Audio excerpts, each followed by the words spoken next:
pangalawa ay pagsasaayos. Ito ay napakadali lamang. Nakatuon sa kung paano pagsunod-sunurin ang isang pahayag o akda.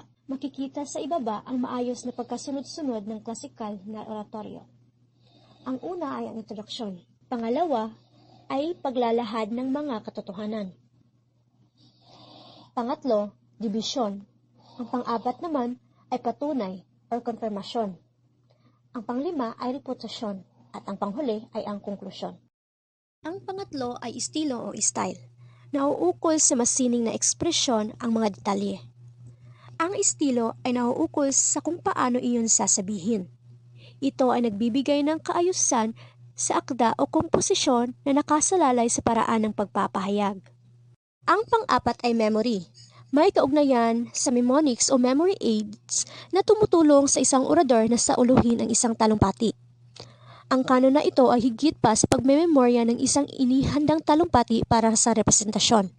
Nakapaloob din sa kanong ito ang pag-iimbak ng iba pang materyales sa isipan ng mga paksa ng imbensyon upang magamit sa isang partikular na okasyon. Ang panghuling kanon ng retorika ay delivery. Ang delivery ay unang tinawag na pasalitang retorika na ginagamit sa mga pampublikong konteksto.